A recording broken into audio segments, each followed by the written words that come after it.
Jeremias, o profeta, enviou de Jerusalém aos que restaram dos anciãos do cativeiro, como também aos sacerdotes e aos profetas, e a todo o povo que Nabucodonosor havia deportado de Jerusalém para a Babilônia.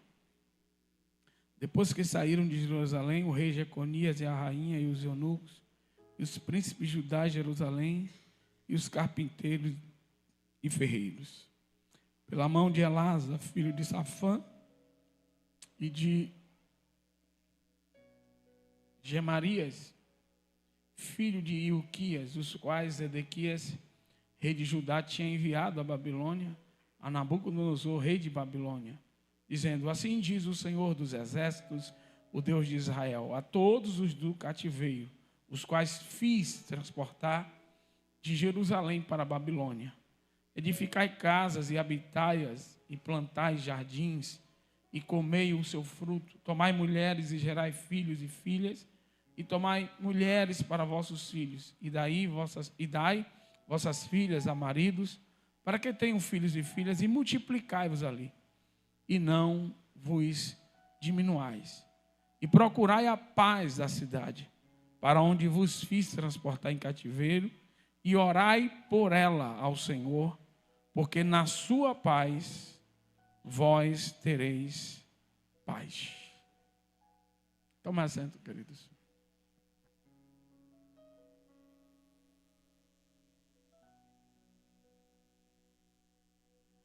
Esse texto fala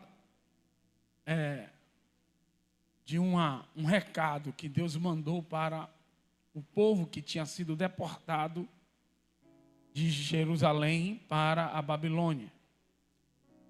Um cumprimento de uma promessa que Deus havia falado por meio de vários profetas, primeiramente por Isaías. E isso acontece mais de 100 anos depois que Isaías profetizou o cativeiro. No tempo de Jeremias e de outros profetas, Deus cumpriu, nos tempos de Abacuque também, Deus cumpriu a promessa dele, de que a palavra dele, de que levaria o povo cativo para curá-los de uma chaga mortal, que era a sua desobediência, a sua rebeldia em servir a outros deuses. E Deus cumpriu a sua palavra. E levantou, como eu já falei aqui, uma grande nação, uma nação que não era grande, e que de repente, no campo internacional, a Babilônia se tornou ali, os persas se tornaram uma nação poderosa, para que Deus cumprisse ali a palavra que ele tinha falado por meio dos seus profetas. E Nabucodonosor, ele invade Jerusalém e leva cativo, o rei, a rainha, os príncipes, os profissionais, todos aqueles que tinham algum valor assim para as sociedades, que eram eminentes na sociedade. E levou os profetas, os sacerdotes, e aqui os profetas são os profetas que eram oficiais. Naquele tempo existiam os profetas que eram contratados pelo rei, para profetizar, para aconselhá-lo, E quando isso acontece, quando eles chegam lá na Babilônia, alguns profetas se corrompem e começam a profetizar segundo aquilo que o povo queria ouvir. Profetizar segundo os desejos do coração do povo. E o que eles começaram a dizer? Que Deus rapidamente iria livrá-los dali. E isso criou no povo uma ansiedade, um desejo de sair daquele lugar, um desejo de não mais estar ali, de voltar, e uma ânsia, uma busca incansável por um livramento que não viria. Porque o projeto de Deus era sanar a ferida, e isso precisaria de quase 2 gerações, Eram 70 anos que Deus iria deixar o povo ali. Então, assim, quando a gente lê esta palavra, eu fico, assim, é uma carta, né, que Deus manda escrever, né?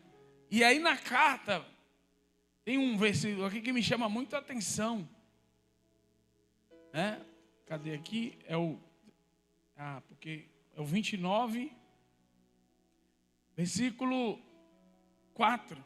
Diz assim: assim diz o Senhor dos Exércitos, o Deus de Israel, a todos os do cativeiro, os quais fiz, diga comigo, fiz transportar. Ele está dizendo assim: fui eu que fiz, fui eu quem transportei, fui eu que tirei vocês da vossa terra e levei para este lugar de cativeiro. E o que acontece no campo da história que a gente vai ver é que todas as pessoas que se recusaram a ir para o cativeiro, todas as pessoas que se recusaram a se submeter à ordem de Deus, o que foi que fizeram? Ou elas pereceram de miséria na terra, ou elas fugiram para o Egito e foram mortos no Egito.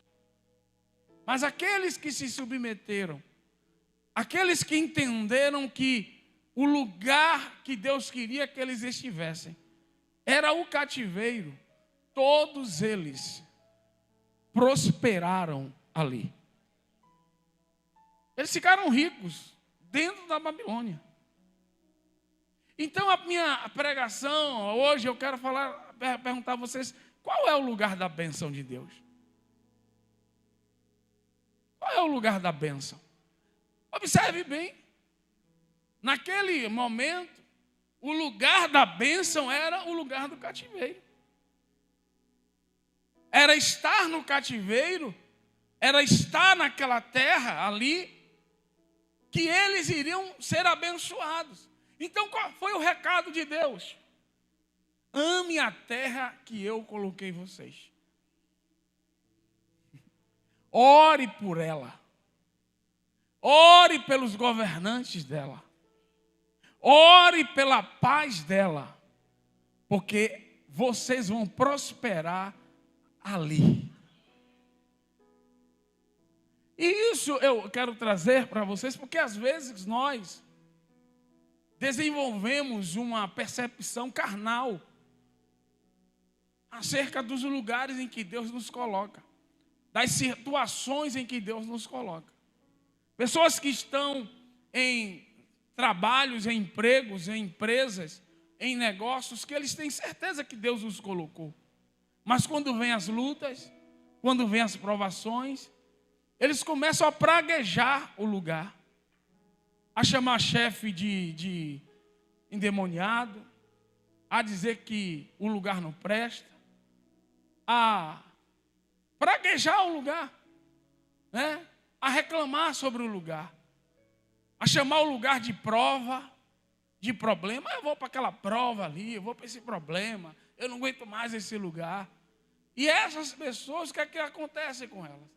Elas estão, na verdade, se rebelando contra algo que Deus fez. Porque se foi Deus que fez, então há uma bênção de Deus ali naquele lugar. Quem entende isso aqui? Há uma bênção de Deus ali. Então nós, o que existe de pessoas que estão em lugares que era para eles estarem prosperando. Era para eles estarem, aleluia, vivendo, aleluia, a glória de Deus ali. As bênçãos de Deus ali, mas o seu coração se recusa a estar ali. O seu coração não se alinha à vontade de Deus. Então, às vezes nós temos uma percepção carnal sobre qual é o lugar da bênção. Sim, temos essa percepção. Então Deus vai dizer assim: fui eu que deportei. É Deus, irmãos, que opera em nós o querer e o efetuar. Você crê nesse negócio aqui, que é Deus quem faz? As provas em nossas vidas vêm de Deus, não é do diabo. Existem pessoas ou lugares que ficam exaltando o diabo e humanizando Deus. A teologia relacional é isso, né? A teologia relacional, ele começa a colocar limites humanos a Deus. Como se Deus não fosse onisciente, como se Deus não fosse soberano, como se Deus não tivesse poder para controlar o que acontece sobre a tua vida. Como que tudo depende das suas escolhas. Deus tem poder para interferir na tua história. Deus tem poder para mudar rumos. Quem crê nessa palavra aqui? Deus tem poder para isso. Mas nós, às vezes, entramos numa filosofia helenística, né? Essa questão do bem e do mal. Irmãos, não existe no campo bíblico luta entre o bem e o mal. Isso é uma mentira. Não existe luta entre luz e trevas. Porque a Bíblia diz que quando a luz chega, as trevas são dissipadas. Que luta existe?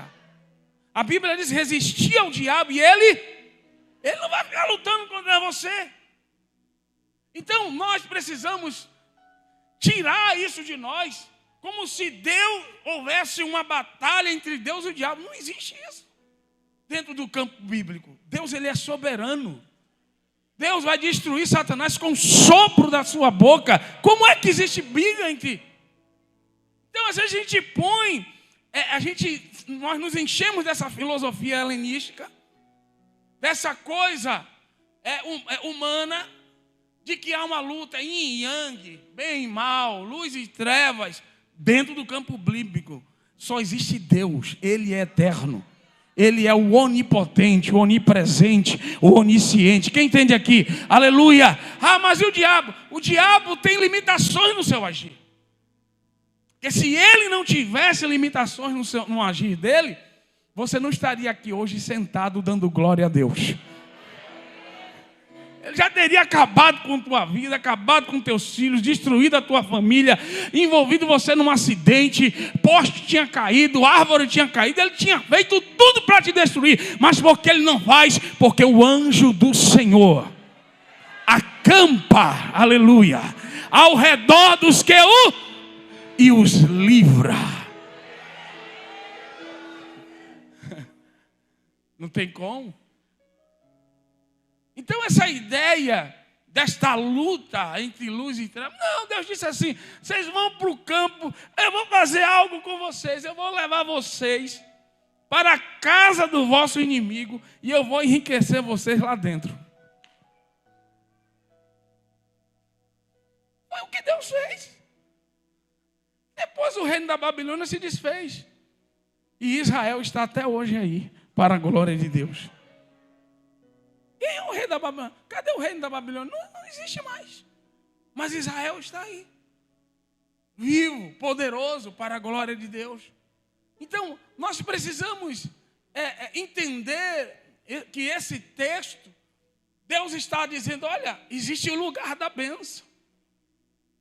Então, entenda que a insatisfação do povo com a vontade de Deus, no Salmo 137, versículos 1 e 2, mostra isso.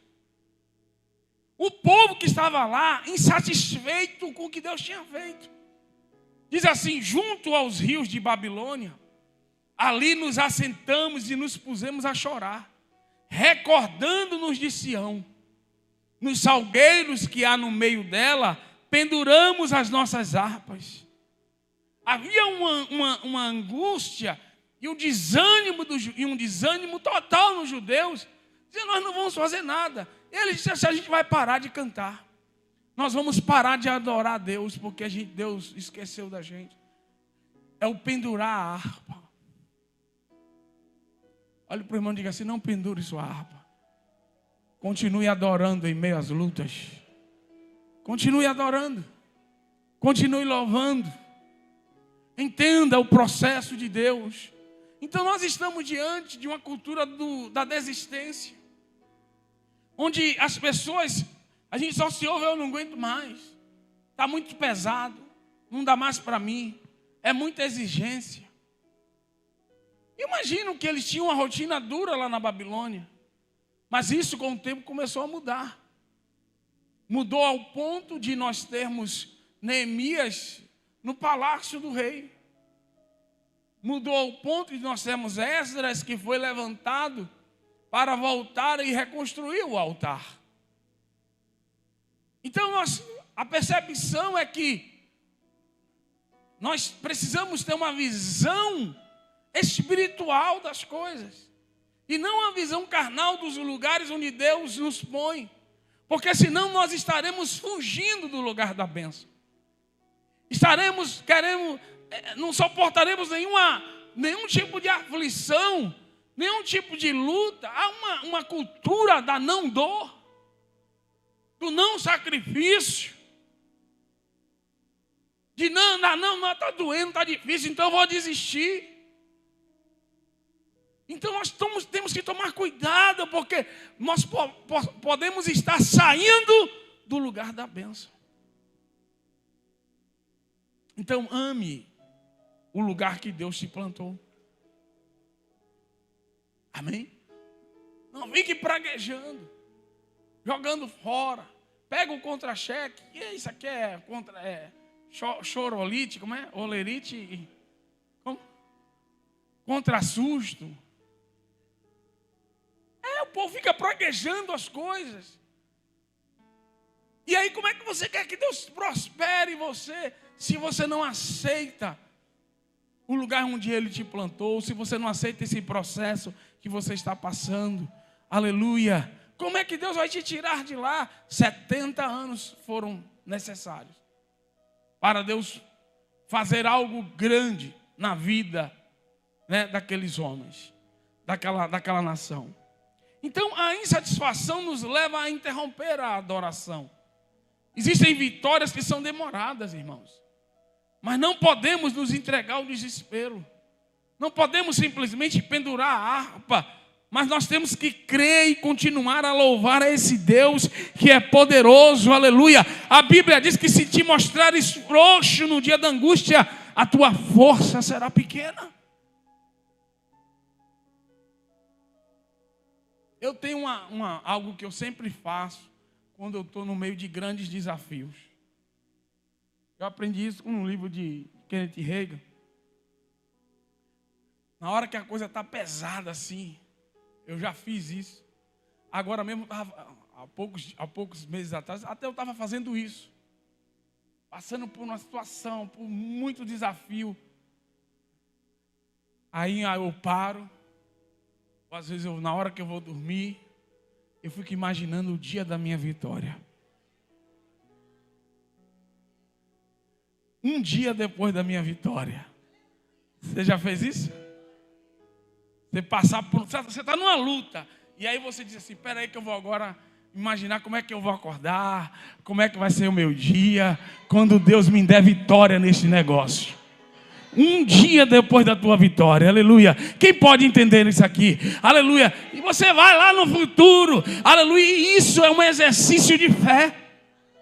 É um exercício de fé, porque você já está dizendo como é que eu vou celebrar. Eu vou fazer um culto de ação de graças. Eu vou no restaurante com os meus amigos. Eu vou levar minha família. Eu tenho que fazer alguma coisa. Então comece a planejar a tua vitória, porque ela vai chegar. Aleluia. Ao invés de estar murmurando, aleluia, comece, aleluia, a aspirar, a almejar, aleluia, a visualizar, porque o Deus que te pôs no processo é o Deus que te dá vitória nesse processo. Eu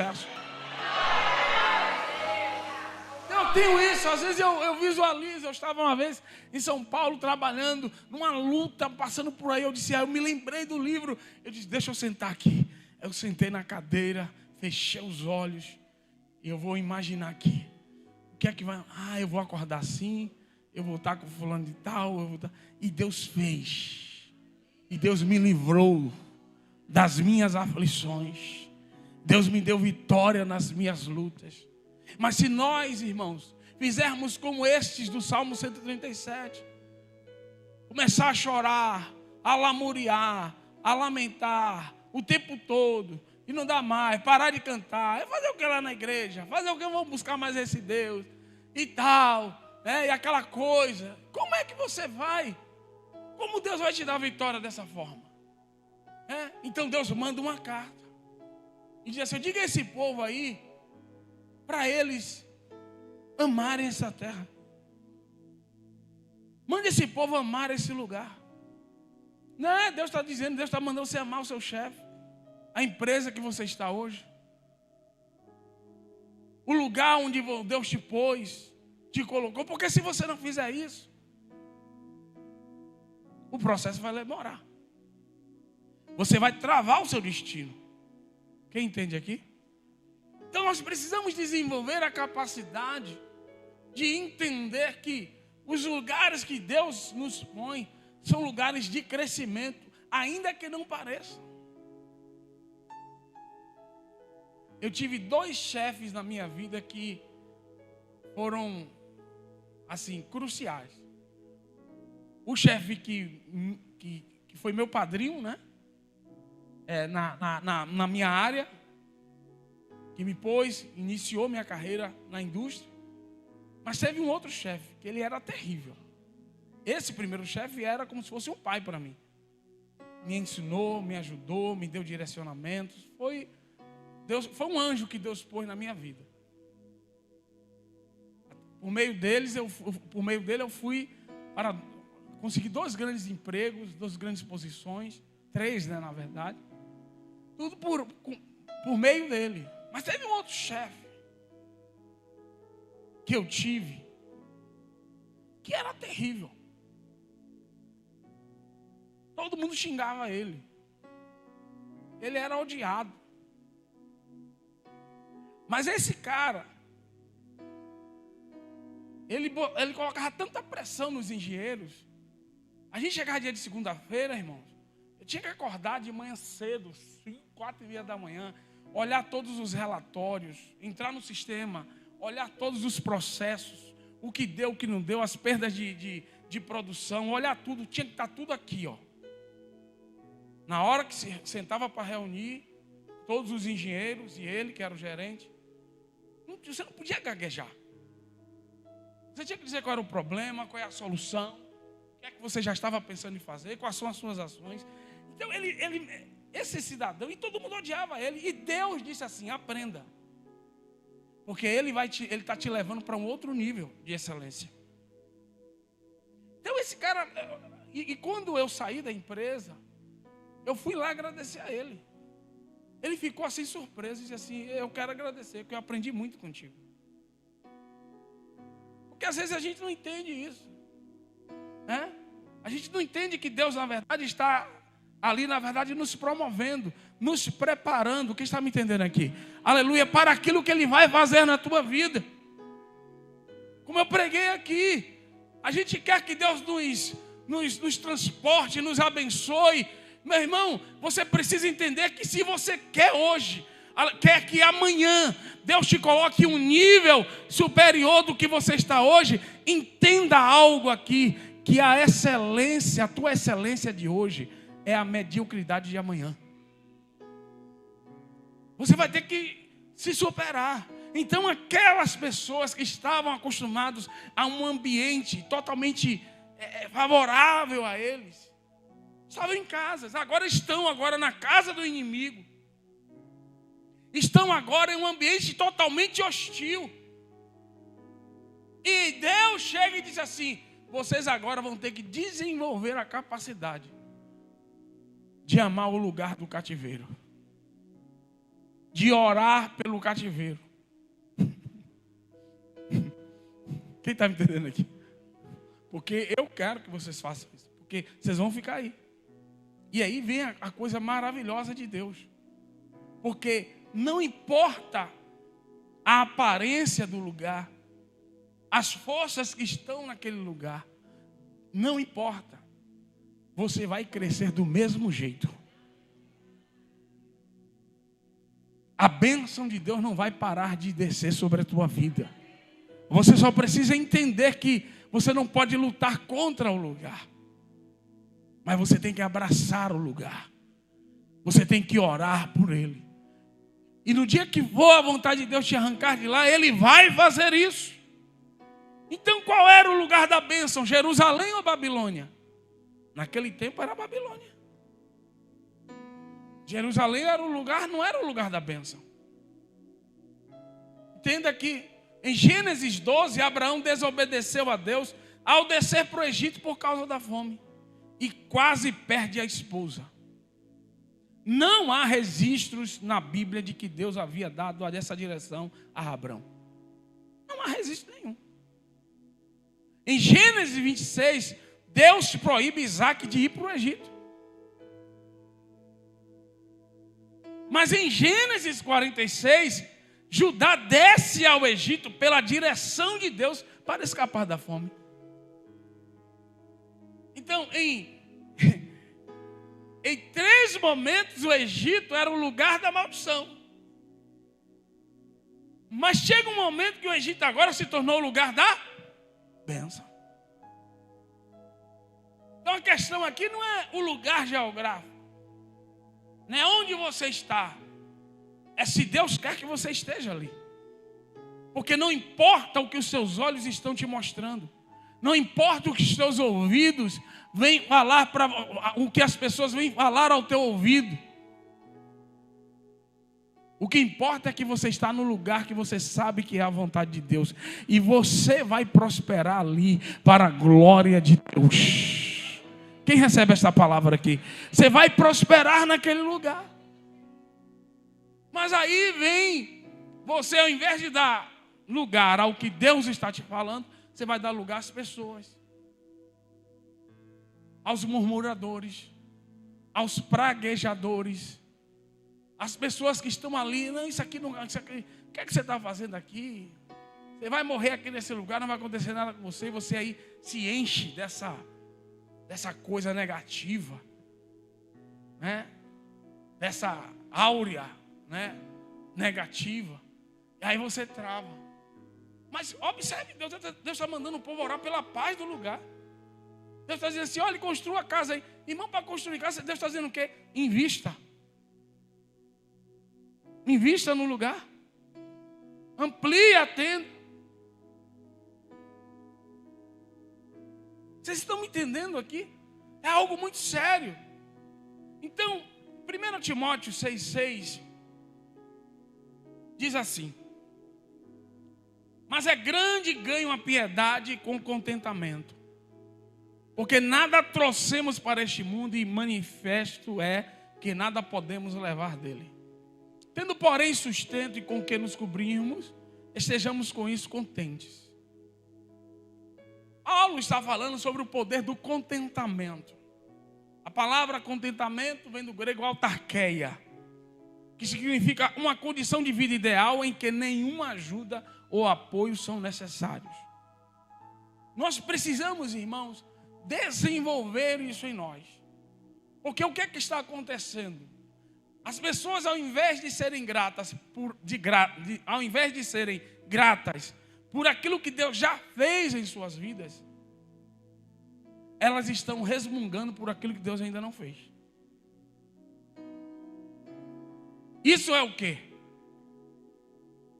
Murmuração. E aí você vai ver um bocado de crente ferido, magoado com Deus, triste com Deus, porque começa a ver na internet, começa a ver no Instagram, no TikTok, a vida de um, e eu.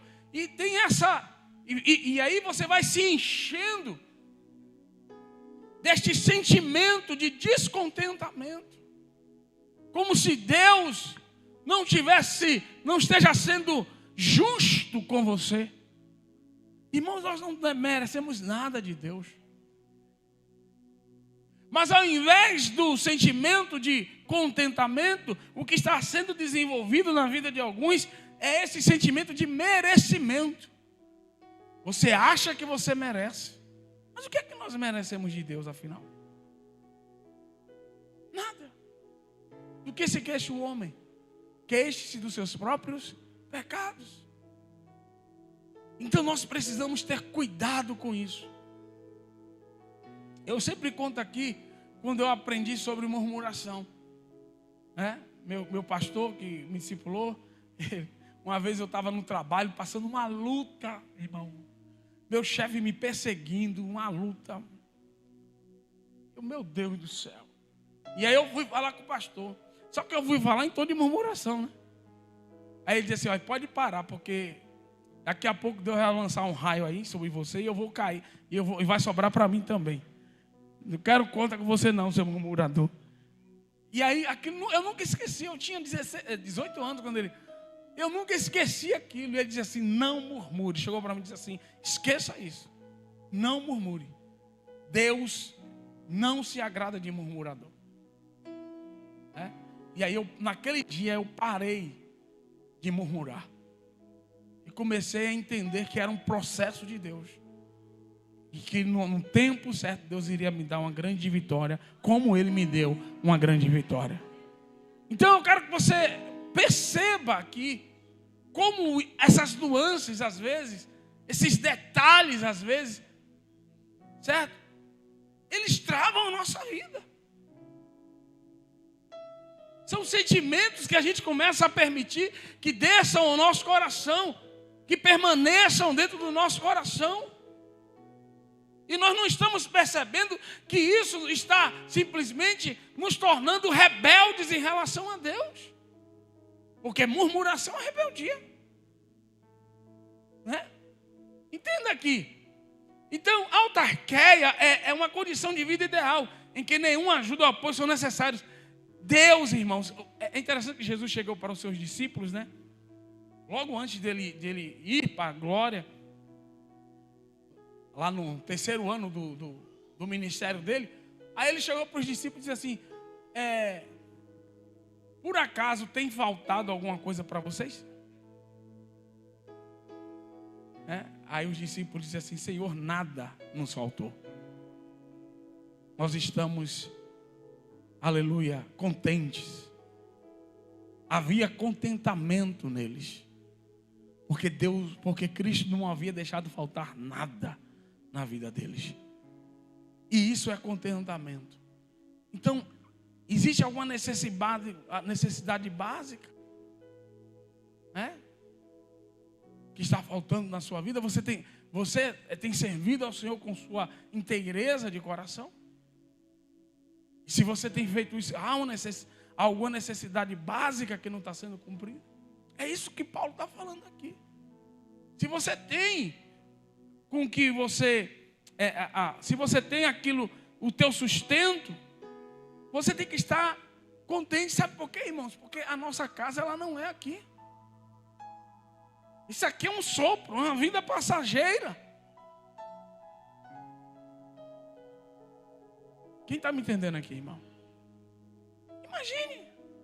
Imagine se fosse apenas acabou, morreu, acabou. Mas não é morreu, acabou. Há uma cidade que está sendo preparada para mim e para você.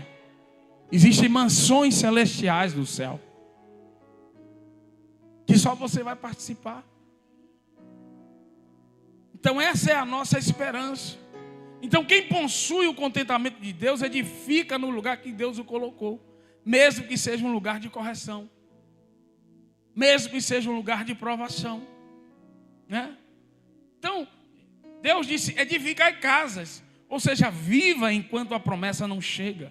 Existem pessoas que esquecem que Deus pode dar vitória em outras áreas de sua vida, enquanto a vitória maior não chega. Então eu quero que você entenda assim, não ponha o seu coração em uma grande vitória, ponha o seu coração em Deus. Porque às vezes a gente foca tanto em algo, eu quero isso, eu quero isso, eu quero isso, e não é o tempo de Deus te dar aquilo. Aí você se frustra. Mas você não está percebendo que Deus não está te dando isso, mas Deus está resolvendo um bocado de coisa aqui, ó, do outro lado, ó. Deus está preparando o lugar. Quem está me entendendo aqui? Deus está preparando outras coisas ali, e nós precisamos colocar o nosso coração nisso. Ponha o seu coração naquilo que Deus está fazendo,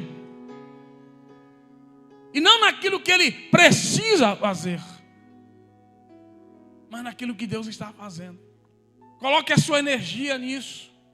Em quê? Na agenda de Deus. Qual é a agenda de Deus para você?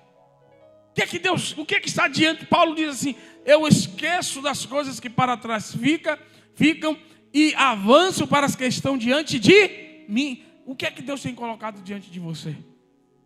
Eu não avanço para as coisas que estão lá longe. Eu avanço para as que estão diante. São coisas reveladas já.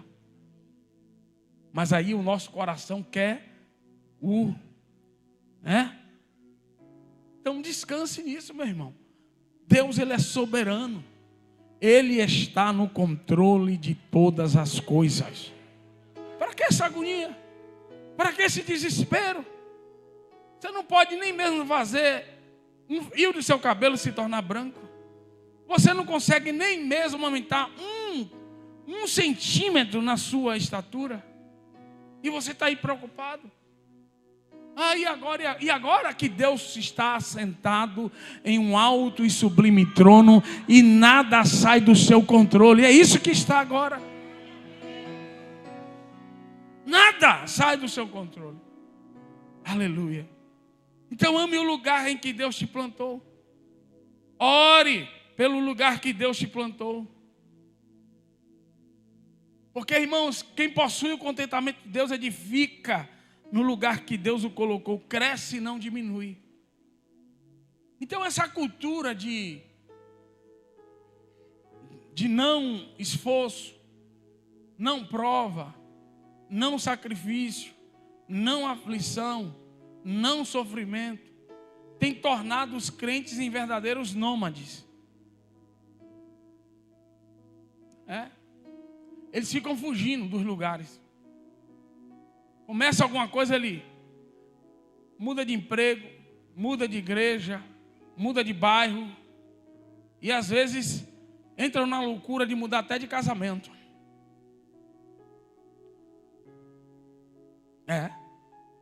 Aí fica mudando, fugindo.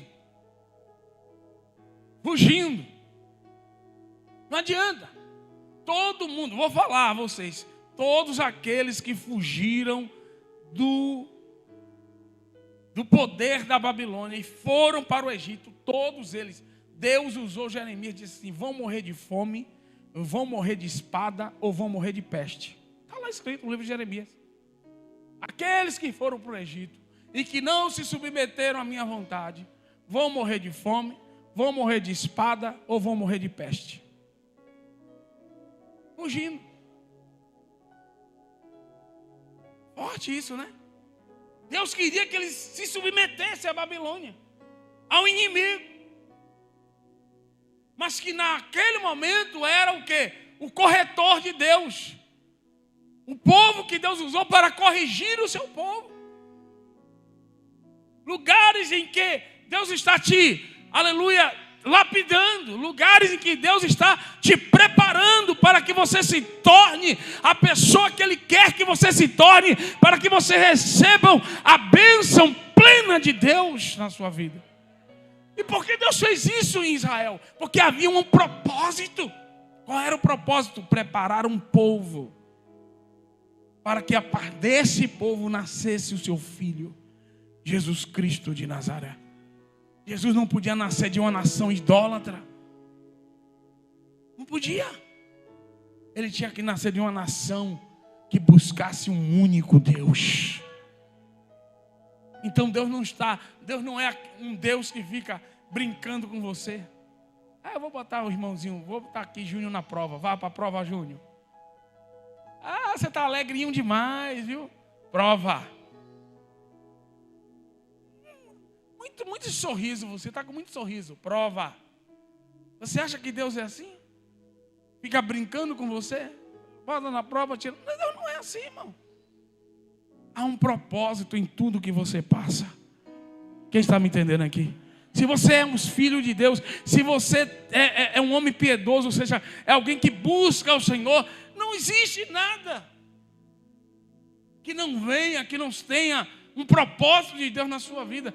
Então, em nome de Jesus, prepare o seu coração para viver tudo aquilo que Deus tem para a sua vida. Prepare o teu coração, em nome de Jesus, expurgue do teu coração a murmuração, expurgue do seu coração esse sentimento de merecimento, e aleluia, e deixe o Espírito Santo implantar em você o sentimento de contentamento, dizendo: Deus, obrigado porque Tu estás comigo. Aleluia.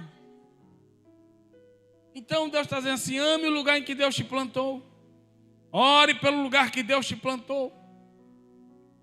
Irmão, pois no jardim de Deus não existe plantas ornamentais. Diga comigo, no jardim de Deus não existem plantas ornamentais. Aquela parábola lá da figueira plantada na vinha. O cara disse assim: está sem dar fruto, vou cortar esse negócio. Aí o que foi que o outro disse assim: vamos cavar. Deve ser o problema de raiz. Quem está me entendendo aqui? Era como se a árvore estivesse resistindo ao solo. É como se a árvore houvesse uma resistência do solo. Então, o agricultor disse assim: olha, vamos cavar mais, para que as raízes dela, E às vezes é isso que falta na sua vida.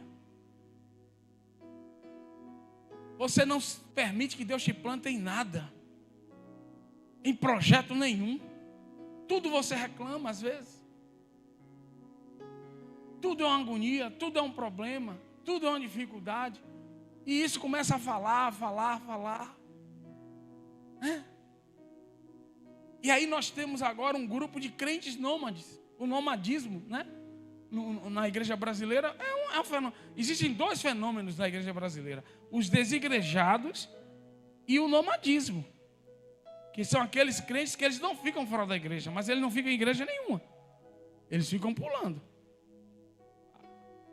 Aí hoje aí passa um tempo em uma igreja, aí no dia que o pastor chega azeitado, que o Espírito Santo, aquela palavra que como espada, que vai lá e mexe naquilo que ninguém nunca mexeu, ele aí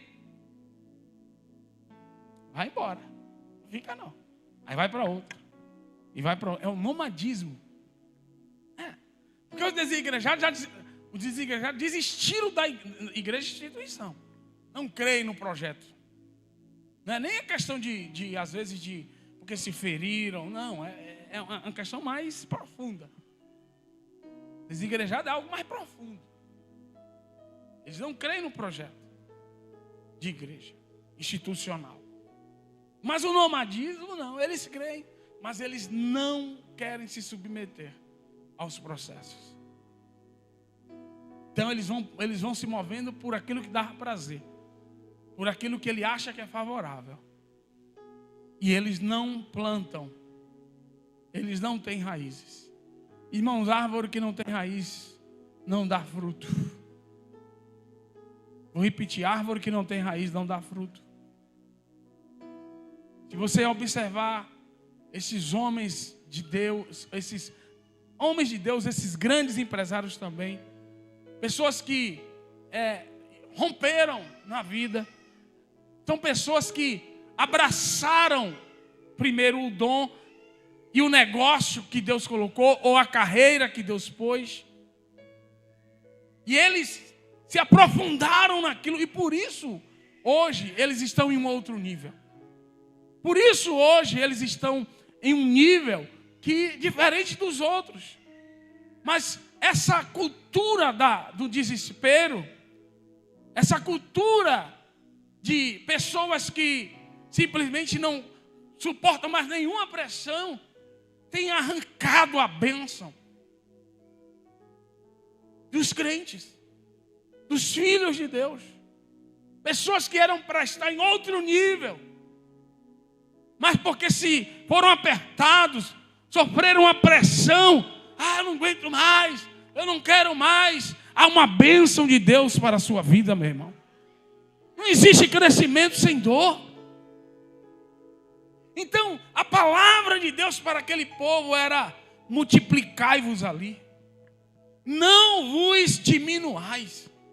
Meu Deus, não era só planta, nessa hora, vocês vão crescer ali, e não diminuem. Que ordem, meu irmão? Num lugar que é a terra do inimigo, e Deus está dizendo assim: eu estou dando graça para vocês crescerem ali. Eu estou dando graças para vocês prosperarem em meio às diversidades. Porque o clima, a economia, e isso, meu irmão, você está conectado aos céus. Aleluia, a economia que rege a tua vida é a economia do reino dos céus, e não há crise no reino dos céus.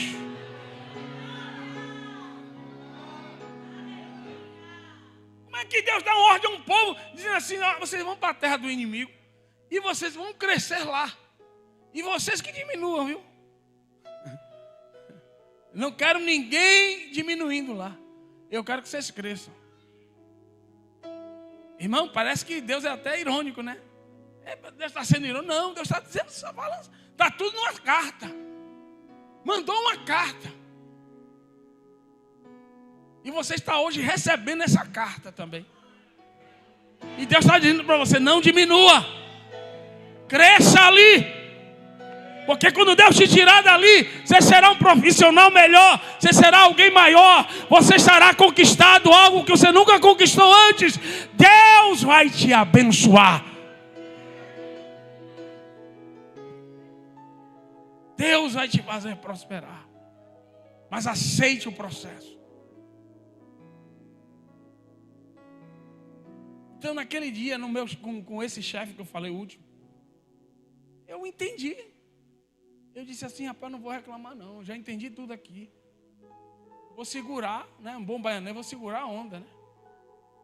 E aí é faca no dente, irmão, né? E vamos que vamos. 3 anos e meio, passei 3 anos? Acho, 3 anos. Nessa pressão aí, até quando Deus disse assim: está na hora. Né? Você já aprendeu o que tinha que aprender. Então assim, não existe, irmãos, prosperidade sem esforço, né? Sem envolvimento. Aí Deus chega para o povo e diz assim: pois eu bem sei os planos que eu estou projetando para vós. Deus só tem plano para os que estão contentes. Deus não tem plano para murmurador. Deus tem plano para quem está contente. Quem está me entendendo aqui? Então pergunta assim: irmão, você está contente? Ou está murmurando? Se você está murmurando, Deus não tem plano nenhum para você. Você está aí, você está enganado, irmão. Não existe plano para Deus para quem murmura. Existe plano para quem está contente, dizendo assim: amém, Jesus. Glória a Deus. Aleluia. Maravilha, Deus. Eu estou entendendo, Senhor. Tem misericórdia do teu servo.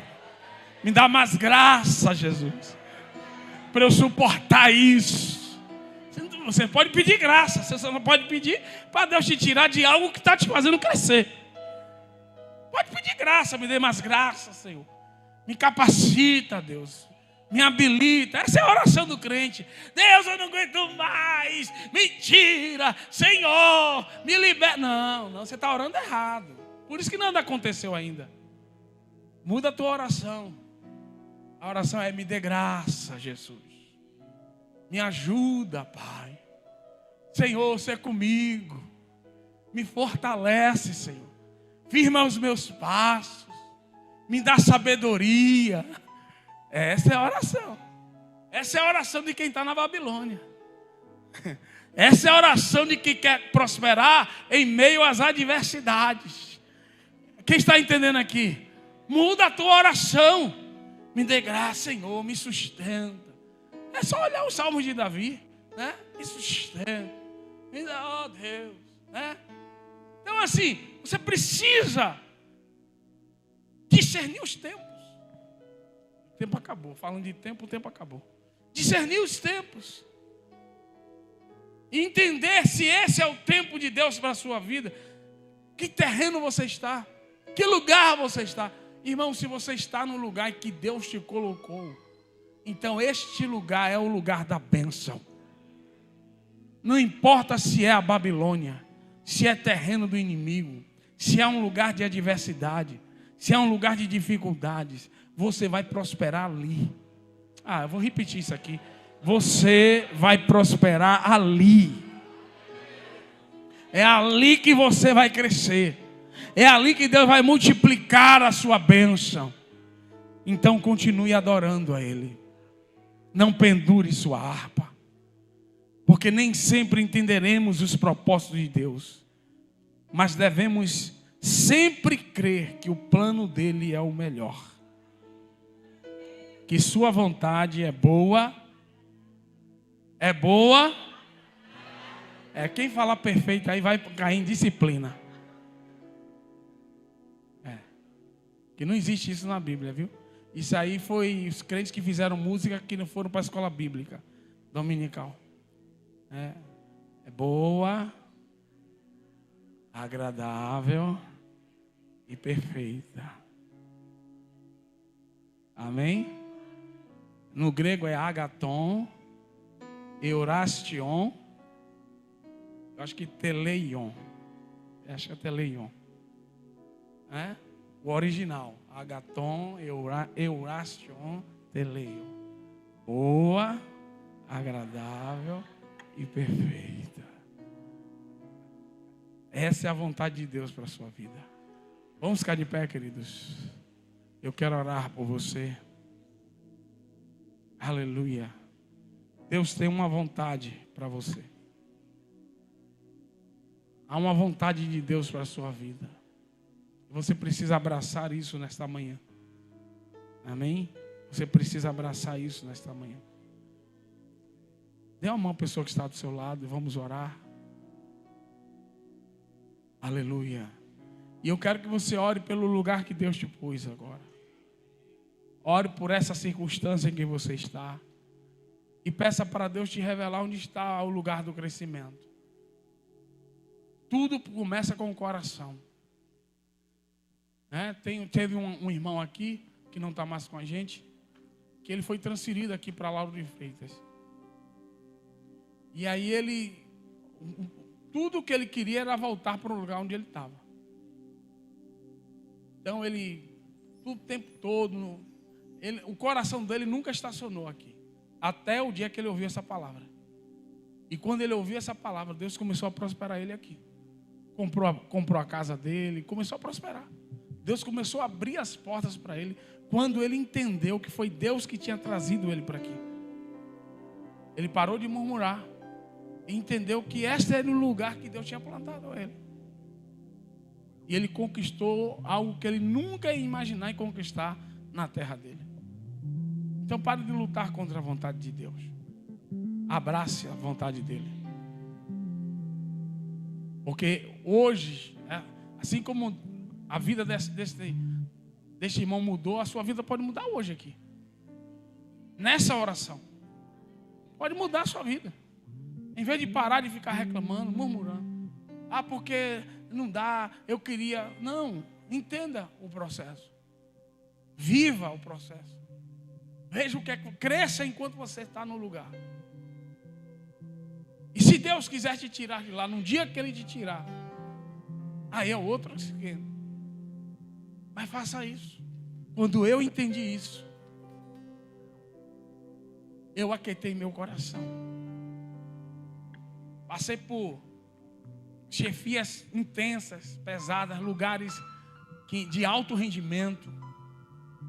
Não tinha espaço para falha, de muita crítica. De acordar assim e dizer, Deus tenha misericórdia. Irmão, muita pressão em cima de você. Mas eu contei com a graça de Deus. Eu não corri do processo. E você não tem que correr disso, não.